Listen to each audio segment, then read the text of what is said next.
here. If you could raise your hand to indicate if you have a question to ask, and we'll get to you. And if you're from an organisation we're not used to, maybe you can identify where exactly you're coming from. For the photographers, a constant reminder, he does want to hear the question, so if you could maybe restrict some of the clicking while the question's being asked, that's great. And having made that futile request, we'll begin the press conference with Vin.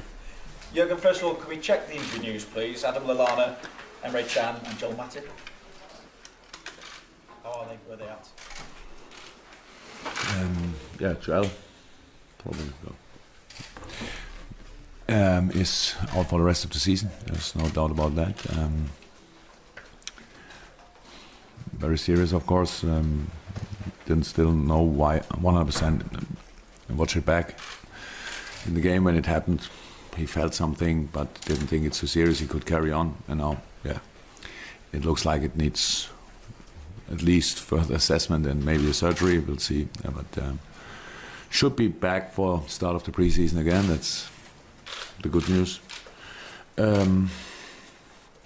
Adam, we have to see. So it's a hamstring injury. Could have been worse, but it's worse enough, of course, or bad enough. And that means he's, of course, not available for that game and for the next weeks. But don't want to finish the season now, to be honest. For him, it's still a few weeks to go. There's a chance that he could be back in that season. Emre, it will at least be very, very close for tomorrow. Same thing, he has a session today with the rehab coach, and then we will see, but it doesn't look too good. So that's it. Joe Gomez, of course, not involved. Like Ragnar Klavan, not involved, and Ben Woodburn, not. Did I forget somebody? No? I got them all. Okay, that's it. Pep Guardiola effectively if there's a centre half in the room, I'm open for talks. At the weekend, Pep Guardiola effectively said it's not a necessity for them to beat Manchester United the following weekend. This is a bigger match for them. Can you take the same view, given how far Chelsea are away from the top four, or given how close second, third, fourth are in the Premier League? I think it's a big difference. I think Man City is already champion without being already champion. So we are not in the Champions League for next year, and it's not only about going in the qualifying for the Champions League. That's the most important thing, of course, but as long as we can be second at the end of the season or whatever, I think it's our duty to fight for that as well. So it's completely different. I have no clue about how big Man City against Man United is. I don't care too much, to be honest, but Liverpool, Everton, or Everton-Liverpool is a big one, I suppose. I would love to prepare a game like Everton for a full week, being completely focused on that, stuff like that, but we have only 2 days to prepare it, but that's the job to do, so don't think about that in the moment too much, but of course it's an important one for us as well, so I cannot say the same thing like Pep. When you go into a game like this, what do you take from that 4-3 victory here against Manchester City in the Premier League earlier this season? Not too much, only because it's what we did in the season in our good games was what we did in the game against Man City. Only maybe on a slightly higher level, more consequence in all the things. But that's what we have to do again. But we had other games was not similar, but. We had to do similar things for sure, and so we need to be at our best. And in a few moments against City, we were at our best. But we will not only show in the video analyze not only situations from the game against Man City. So we have to. We know what we have to do at the end. We will know that, but it's about doing it. It's about doing it with 100%, or if possible more. That's it. It's a big game against. One of the best teams in Europe, if not the best team in Europe in a moment.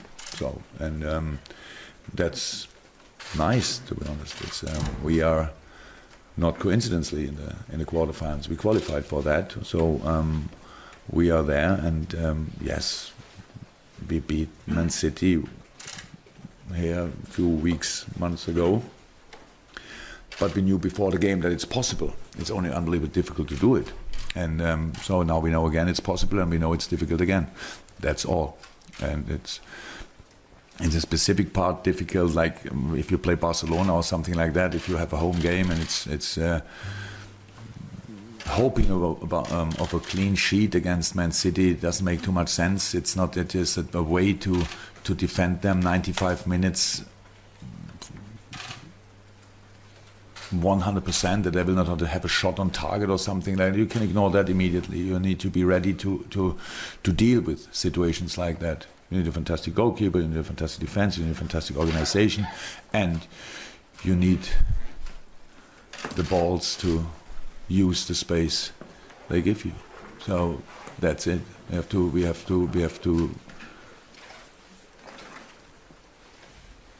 dig in 100%, but in all parts, in both parts, defensively and offensively, because they are, of course, because the pitch is too big to organize it perfectly for them as well. You cannot avoid everything, and with our skills, we can cause them problems. That's clear. And they have the same chance, and that makes the game so interesting. So it's nothing decided before the final whistle is always true in this game, especially. That's it. We're going to go Simon PLP, then David from the BBC, and then I'll say the overseas broadcasters. Jurgen, just to go back to Joel then, have you managed to speak to him? How is he, and how big a blow is it to you as well? It's a big blow, of course. It's not about it's Joel, and he's a very good player, and we need him, and we spoke about that a few times. We need all the boys until the rest of the season. Now already one is out. That's or two are out for more or less the rest of the season. That's not cool. But Joel took it. Like, he was surprised. He didn't think it will be that serious. Nobody thought that until we had a scan. Showed it to different people, and they all agreed. So yes, that's the case. And but he's already the recovery, if you want, started already. Now we organize all the next steps, and then he will be back one time. But if you then in the same moment miss Ragnar, which is not serious, but serious enough to be a big doubt for tomorrow. He had a good session today, but you have no chance to take the risk or whatever. They're coming. A lot more games are coming, and the season is not finished. So we need to be sensible in these situations and doing the right thing. That makes no better. And if Joe Gomez not in,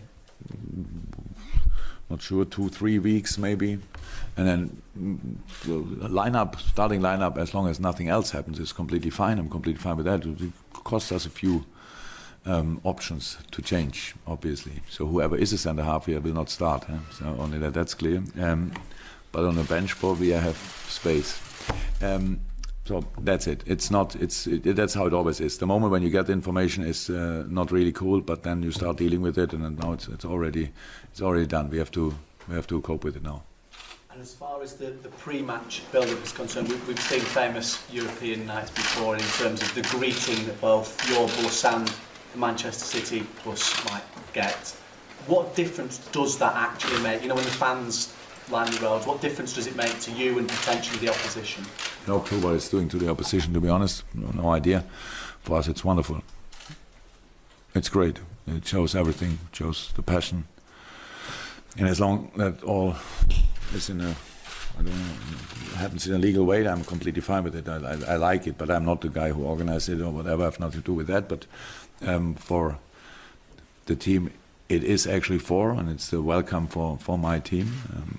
It's brilliant. Okay, David. Jurgen, you talk about Manchester City being one of the best, if not the best team in Europe at the moment. Can you explain how big a task that is then for your team, and how highly it would rank for this club, and what it would mean if you were able to get past them?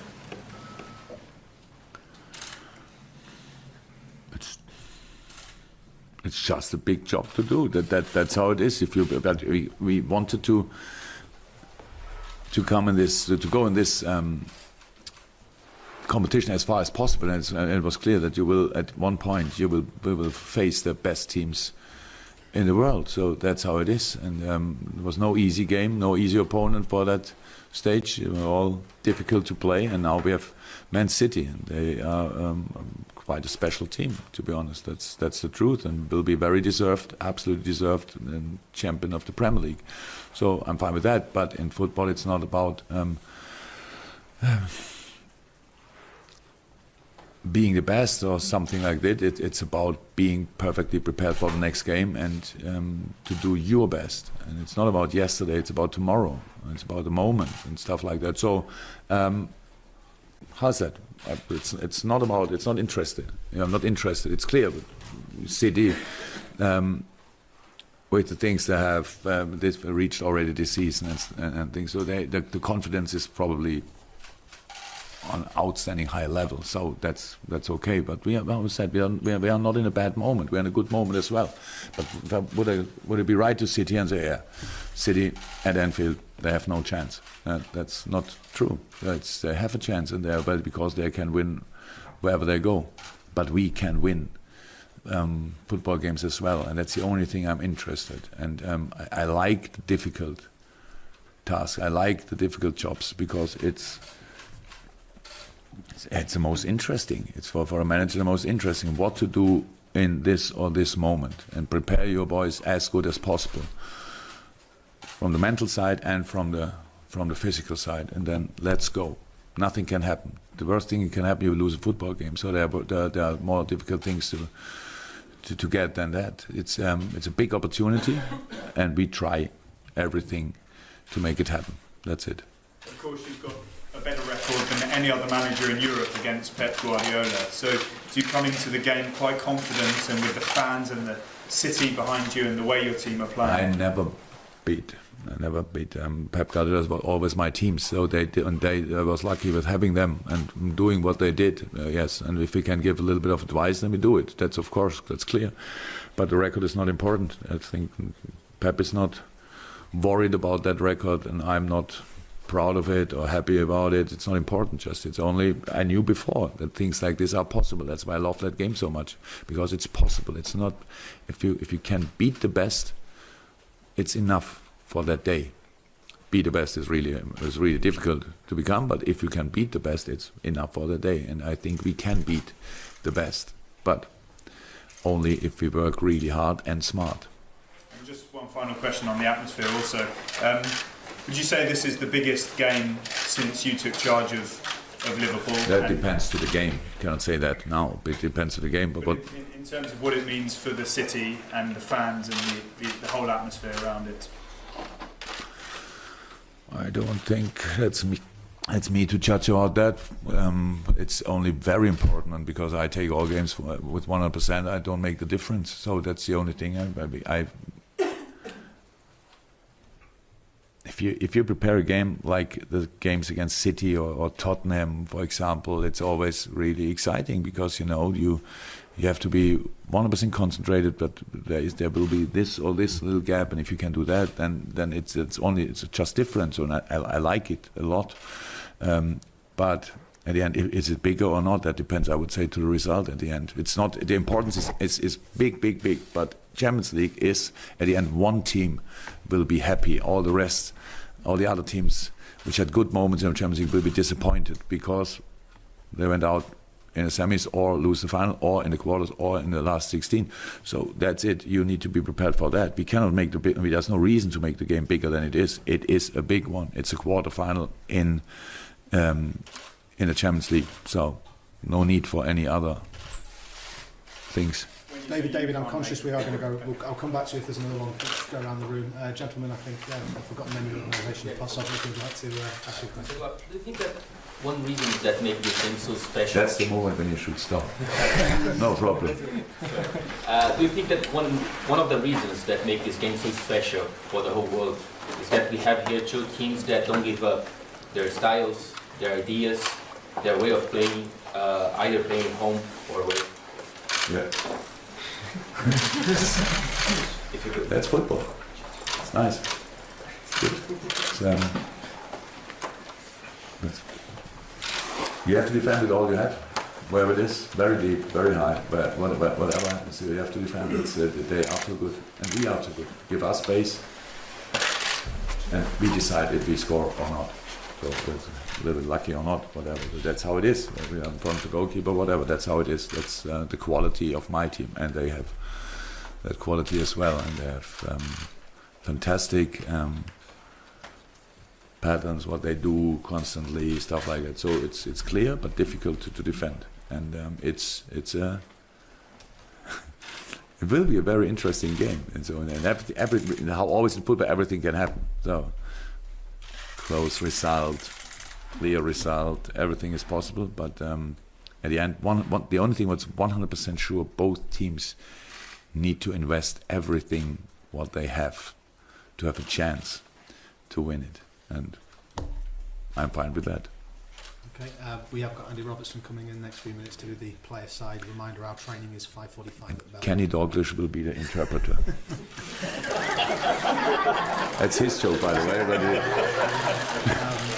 But Manchester City's press conference is here at 4:30 and their training's here at 5 and our training's at 9. We're going to take the last couple from Mr. Klopp before we go. Zed from Being, if there's any others, please raise your hand and I'll try and get to you. Yes, Zed. Sorry guys. Yeah, everyone's talking about City, how strong they are. You mentioned how strong they are, but do they have any weaknesses? I wouldn't name them weaknesses, but they are not perfect, because that's not possible. That's it. But that's not the moment to speak about weaknesses. It's only about giving a few information and showing respect what we do. And I cannot win the game here. But we could lose it maybe here in the press conference with talking only bullshit. But cannot win it here. So I'm happy when it's over and I can go back to my team. Okay. Apologies to anyone watching the live stream. Last two questions. Everybody's hand up. Hey, Mr. Klopp. For a Brazilian television, Sport Interativo, we are in the middle of a big debate in Brazil, especially a national team, to choose our main striker to the World Cup. And in this match tomorrow, we are probably going to have Firmino against Gabriel Jesus. My question is this a good match to them prove themselves, to the coach, for this position of the first team? I don't think that these two players have to prove anything. They are outstanding good. For me, they are both world class. That's it. It's all about Tite to decide which kind of striker he wants to start. So that's all. I don't think if this would be the decisive game for your manager to decide about it, then it's his decision. But I don't think so. They are, how I said, both outstandingly good and both in a fantastic shape. So that's good. But I don't know exactly. But maybe Aguero is starting. Then you cannot make that comparison. Okay, final question from the Jurgen, do you read anything into the fact that Pep Guardiola has chosen to train here today? Usually City, ahead of European games, will always train at home. Now we know that they've got a very bad record here at Anfield. Do you read anything into that, and what sort of advantage could that give them, if any? That's a question for Pep. Yeah, that's not a question for me. I have no clue. So we would have liked to train next week ahead of the away game at Man City as well, but we didn't get a pitch for the next morning. So no Manchester club could give us a training pitch for the next morning. So here, I think Man City can train tomorrow at Goodison. That gives me something for Saturday, but nothing for now. So it gives me some information for Saturday. No, I have no clue. Ask him and call me then and tell me. sorry, there's one final question. Have you got any recollection at all of the semi-final here in 2005 between Liverpool and Chelsea? Was that something that was at all on your radar?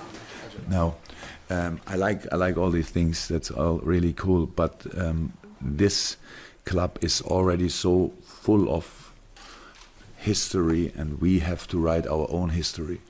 So everybody knows pretty much everything. I meet people over the day; they can tell me each goal Liverpool scored 37 years ago in the 56th minute. So that's and I think there are 10 players who did that, and I can say the names. So that's all good, and I like that. But this team, we need to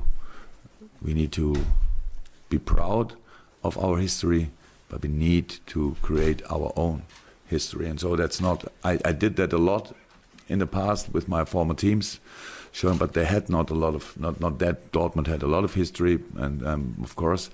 But we did that before a cup game or whatever. But at one point, you need to do your own things. And the boys are ready. They are really looking forward to it. You could see it immediately after the last game. You could see it after the draw. We are ready for that. But at the end, it stays difficult. That's all. You can stay where you are, guys. Andy Robertson, minus translator.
Make sure you edit that.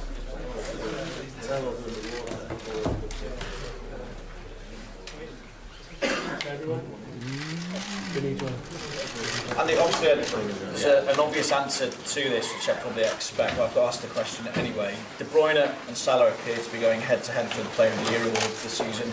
Who do you think should get it and why? Well, I'd give it to Mo, of course. Just because I work with him day in, day out, but that's not taking away the fact that De Bruyne is a world-class player. I think this season he's been sensational, and I think he's been key to what Man City have done in the league especially, and two world-class players. I feel we're going for the trophy, and whoever wins it will be a deserved winner, but for me, obviously I'm going to say Mo. So what is the key then to stopping the likes of De Bruyne? Obviously you beat them 4-3 here earlier this season, and we all remember your 70-yard press where you closed about 5 players down at that point as well. Yeah, I think it was I think that was probably our most complete performance of the season. Yeah, the last 10 minutes was a wee bit shakier than we would have probably won after going 4-1 up, but it was a good performance by us, and we managed to press them all over the field, and defensively we were spot on, and we took our chances when they came to us at probably key moments, and I think that was the key, and of course that will be the key tomorrow for both teams. When chances fall to you, we need to try and take them, and hopefully more chances fall to us, and we're clinical up top, and if we can do that, then hopefully we've got a win going into next week. In the context of the season, then, how big an occasion is this, and what sense of occasion do you get when you know that the fans are planning to welcome the new coach along Anfield Road? Of course, I think everyone knows that Liverpool fans take to the Champions League, very well. It's always well supported, and that's when they create the probably most famous atmospheres. And Premier League week in, week out, they're brilliant. But I think at Champions League they take it up a level, and I'm sure that will be the case tomorrow night. And hopefully they can create an atmosphere that helps us, and we can use it to our advantage, and hopefully we give them things to cheer about. This time last year you were involved in a relegation battle, and obviously here we are on the eve of going into a Champions League quarter-final. So how are you feeling about that, and is it possible to sort of tell us the differences of what you're going through right now? I'll be playing in this game than the games that we were battling for our lives last season. That's an obvious answer, but when you're fighting relegation, you have so much things riding on it. You're dropping down a league. People lose their jobs. People, obviously, contracts and stuff like that. So in these games, it's all for benefit. You're going to be in this, 4 teams left in the Champions League. So we can use it to the advantage. It's a big difference, of course. It's on a much wider scale, but it's for the better. We're playing in the Champions League, and it's a massive game for us. And like I said, we've got the potential to be in the semi-final, and that's what we can use to our advantage. And in terms of potentially taking on De Bruyne and Kyle Walker going down there as well, have you been particularly studious of them two in the build-up to this? Maybe taking a little bit of extra time to watch videos and stuff like that? Yeah, of course. You need to look out for your opponent. You need to know who you're up against and what their strengths and weaknesses are. But as a team, I think we'll look at it individually. Of course, we will do that as well. But as a team, we need to work together and work in 2s and 3s and try and get the ball back as quickly as we can, and double up on people that we need to double up on in defensive situations. And if we can do that and keep their top players quiet, then and get our top players in the game and let them create the chances that they've done all season, then, like I said, hopefully we can come out on top and have a lead going into the Etihad. And just finally, is there anything to be afraid of facing this lot? No, I don't think we can be afraid. They won't be afraid of us, and we won't be afraid of them. They've been the best team in this league this season, undoubtedly. They're going to win the league. But we need to. It's 2 games. It's a one-off in the Champions League, and we've got every right to be in the quarterfinals as they do. And there's no seeding in it, so it'll be a big occasion. But we'll look forward to it, and we won't feed it, but we'll obviously be cautious of their strengths. Okay, Ziad? So following up on his question, they depend a lot, City, on their wide men. For you personally, how are you looking for this pattern? What are you looking for from their side and your side? I think all over Man City as a team, their movement is a joy to watch at times, and as a defender, you need to be aware of that. You need to be aware of where your man is at all times and where he's trying to get to. And if we can do that and focus on where they're going, then hopefully we're first there and we can stop the ball coming or get a block in or whatever. But also we'll be hopefully being attacking a lot as well, and we can push them back into areas that they don't really want to go. So it's you can look at it 2 ways, but we'll be definitely analysing their strengths and weaknesses, and hopefully that's enough on the day, and we can stop them from playing their football that they want to play. Yeah. Hi mate, you talk about trying to keep their best players quiet, but as a team, your defensive record this season against other big teams, City, Tottenham, United, Arsenal, Sevilla in the Champions League, does appear to indicate that that's not one of your strengths. So can you really hope to keep a team like City quiet over 2 legs, or is your best chance of getting through to basically get through at the end of a 2-leg shootout with lots of goals? I think whether we get through with 2 legs that are high scoring games, or whether we get through by a 1-0 aggregate, we're just looking to get through at the end of the day, and we believe that game by game this season we've been getting better and better defensively and attackingly, and hopefully we can show that. We'll be trying to keep it shut at the back. Loris will be trying to keep a clean sheet, and if you keep them at 0, then you've got more of a chance of getting through. That's just the way football is, and we'll be looking to do that. But also we've got to create chances and score goals. So we'll have a game plan over the 2 legs, and hopefully that's enough to get us through. You say you're improving, but the 2 goals at Old Trafford were not great goals, and the goal at Palace recently was not a great goal. Do you genuinely think that you're improving as a defensive player? Yeah, I genuinely do. Yeah, it's small mistakes that happen. I'm sure the City defences have made mistakes this season, but they maybe don't get as highlighted as much as ours do. But don't get us wrong, on Saturday we conceded a goal and it was a mistake. There was probably more than one mistake in it, but it was all about rectifying it. We won the game 2-1, and that's what we've got to focus on. We won the game, and at the end of the day, if we win these 2 games, then we're through. No matter if we'll be hoping not to make mistakes, but if we make mistakes but win the 2 games, then we're through to the semi-final. Andy, with all the talk around Manchester City, all the trophies they're going for and their sort of brilliance that is so well documented, of course there's still pressure on Liverpool, but does that put you in an advantageous position that all the focus seems to be on them? Yeah, I think I think it's easy to, because we're in the same league, and like I said previously, Man City are going to be Premier League champions. They only need one more win, so they will be, and they've been the best team in our league this season, hands down. And yeah, they're going for a lot of trophies, and that can maybe give them a wee bit added pressure. But you know, we'll be, like I said, Champions League's completely different, and we're in the quarter-finals, and we don't feel as if we're lucky to be here. We've deserved to be here. We've played the same amount of number of games as they have, and you know, we're at the same point. So we'll be looking to get through, but you know, you could say there's maybe a wee bit more pressure on them if, you know, they know they're the best team in the league. So they're playing against the team that are third just now. So maybe a wee bit more pressure on them, but we can hopefully use that to our advantage. And you know, if you want to say we're underdogs, then so be it. Any further questions? Yeah, you obviously like to get forward and attack. When you go up against a team that's got Kyle Walker, De Bruyne, Sterling, who all come down your side, does that make you think twice about pushing forward? No, I don't think it makes me think twice about going forward. If there's a chance to go forward, then I'll be going forward to try and create a chance. Me and Sadio will probably be on that side, and if that's the case, then we'll hopefully be causing them problems going back the way. And also, we need to be switched on defensively. We always have to be, whether it's whoever you're playing against. And you know, we'll hopefully be like that, and we'll get back into our formation quite quickly if we break down. But at the end of the day, we're at home, and we need to create chances, and we need to, like I said, try and get the fans behind us, which they will be. And the only way to do that is create chances and score a couple of goals, and hopefully we can do that by you know, if I can help getting forward and try to create chances, then you know, that's what we'll do. Any final questions? Thank you very much, everyone. Cheers. Thank you.